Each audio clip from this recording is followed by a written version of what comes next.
اور ساؤل جو ابھی تک خداوند کے شاگردوں کے دھمکانے اور قتل کرنے کی دھن میں تھا، سردار کاہن کے پاس گیا اور اس سے دمشق کے عبادت خانوں کے لیے اس مضمون کے خط مانگے کہ جن کو وہ اس طریق پر پائے، خواہ مرد خواہ عورت، ان کو باندھ کر یروشلم میں لائے۔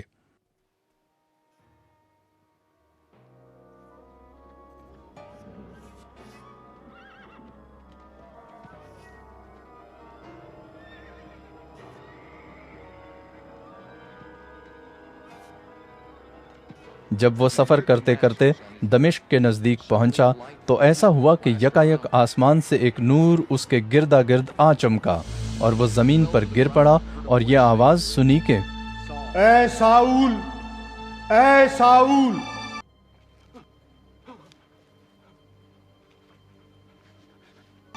تو مجھے کیوں ستاتا ہے؟ اس نے پوچھا، اے خداوند، تو کون ہے؟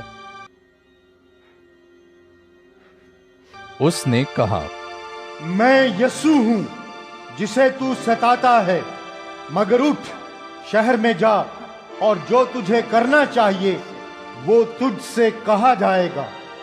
جو آدمی اس کے ہمراہ تھے وہ خاموش کھڑے رہ گئے، کیونکہ آواز تو سنتے تھے مگر کسی کو دیکھتے نہ تھے۔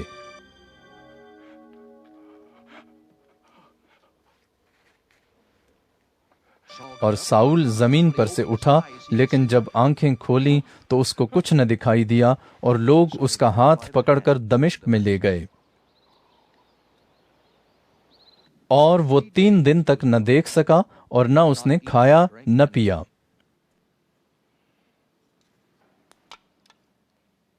دمشق میں حننیہ نام ایک شاگرد تھا، اس سے خداوند نے رویا میں کہا کہ اے حننیہ۔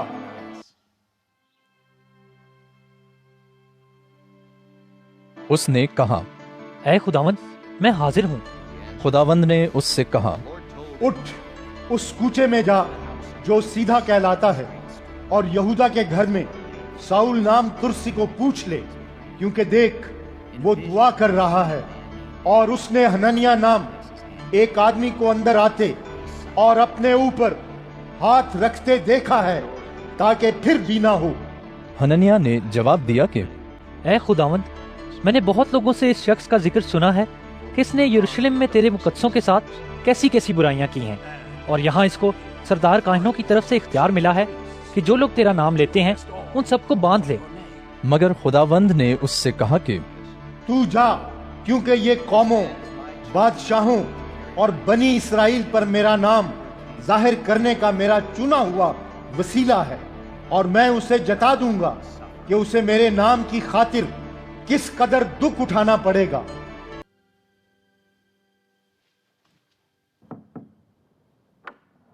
پس حننیہ جا کر اس گھر میں داخل ہوا،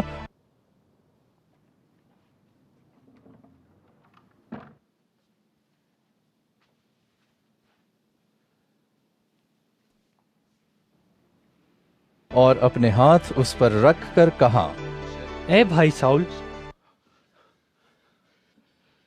خداوند یعنی یسوع جو تجھ پر اس راہ میں جس سے تو آیا ظاہر ہوا تھا، اسی نے مجھے بھیجا ہے کہ تو بینائی پائے اور روح القدس سے بھر جائے۔ اور فوراً اس کی آنکھوں سے چھلکے سے گرے، اور وہ بینا ہو گیا اور اٹھ کر بپتسمہ لیا۔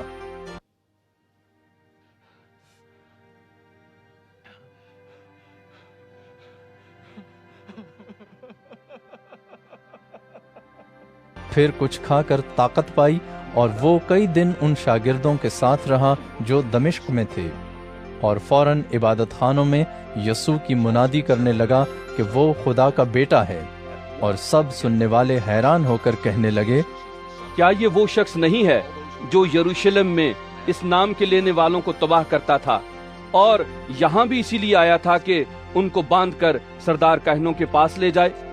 لیکن ساؤل کو اور بھی قوت حاصل ہوتی گئی، اور وہ اس بات کو ثابت کر کے کہ مسیح یہی ہے، دمشق کے رہنے والے یہودیوں کو حیرت دلاتا رہا۔ اور جب بہت دن گزر گئے تو یہودیوں نے اسے مار ڈالنے کا مشورہ کیا، مگر ان کی سازش ساؤل کو معلوم ہو گئی۔ وہ تو اسے مار ڈالنے کے لیے رات دن دروازوں پر لگے رہے، لیکن رات کو اس کے شاگردوں نے اسے لے کر ٹوکرے میں بٹھایا اور دیوار پر سے لٹکا کر اتار دیا۔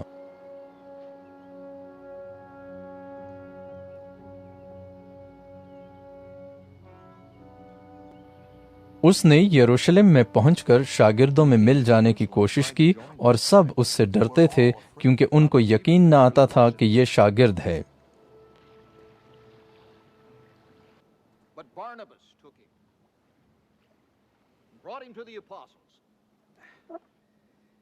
مگر برنباس نے اسے اپنے ساتھ رسولوں کے پاس لے جا کر ان سے بیان کیا کہ اس نے اس طرح راہ میں خداوند کو دیکھا اور اس نے اس سے باتیں کی، اور اس نے دمشق میں کیسی دلیری کے ساتھ یسوع کے نام سے منادی کی۔ پس وہ یروشلم میں ان کے ساتھ آتا جاتا رہا اور دلیری کے ساتھ خداوند کے نام کی منادی کرتا تھا، اور یونانی مائل یہودیوں کے ساتھ گفتگو اور بحث بھی کرتا تھا، مگر وہ اسے مار ڈالنے کے درپے تھے۔ اور بھائیوں کو جب یہ معلوم ہوا تو اسے قیصریہ میں لے گئے اور ترسس کو روانہ کر دیا۔ پس تمام یہودیہ اور گلیل اور سامریہ میں کلیسیا کو چین ہو گیا اور اس کی ترقی ہوتی گئی، اور وہ خداوند کے خوف اور روح القدس کی تسلی پر چلتی اور بڑھتی جاتی تھی۔ اور ایسا ہوا کہ پطرس ہر جگہ پھرتا ہوا ان مقدسوں کے پاس بھی پہنچا جو لدہ میں رہتے تھے۔ وہاں اینیاس نام ایک مفلوج کو پایا جو 8 برس سے چارپائی پر پڑا تھا۔ پطرس نے اس سے کہا، اے انیاس، یسوع مسیح تجھے شفا دیتا ہے، اٹھ، آپ اپنا بستر بچھا۔ وہ فوراً اٹھ کھڑا ہوا۔ تب لدہ اور شارون کے سب رہنے والے اسے دیکھ کر خداوند کی طرف رجوع لائے۔ اور یافا میں ایک شاگرد تھی تبیتا نام، جس کا ترجمہ ہرنی ہے، وہ بہت ہی نیک کام اور خیرات کیا کرتی تھی۔ انہی دنوں میں ایسا ہوا کہ وہ بیمار ہو کر مر گئی اور اسے نہلا کر بالاخانے میں رکھ دیا۔ اور چونکہ لدہ یافا کے نزدیک تھا، شاگردوں نے یہ سن کر کہ پطرس وہاں ہے 2 آدمی بھیجے اور اس سے درخواست کی کہ ہمارے پاس آنے میں دیر نہ کر۔ پطرس اٹھ کر ان کے ساتھ ہو لیا۔ جب پہنچا تو اسے بالاخانے میں لے گئے، اور سب بیوائیں روتی ہوئی اس کے پاس آ کھڑی ہوئیں، اور جو کرتے اور کپڑے ہرنی نے ان کے ساتھ میں رہ کر بنائے تھے دکھانے لگیں۔ پطرس نے سب کو باہر کر دیا اور گھٹنے ٹیک کر دعا کی، پھر لاش کی طرف متوجہ ہو کر کہا، اے تبیتا، اٹھ۔ پس اس نے آنکھیں کھول دیں اور پطرس کو دیکھ کر اٹھ بیٹھی۔ اس نے ہاتھ پکڑ کر اسے اٹھایا اور مقدسوں اور بیواؤں کو بلا کر اسے زندہ ان کے سپرد کیا۔ یہ بات سارے یافا میں مشہور ہو گئی اور بہتیرے خداوند پر ایمان لے آئے۔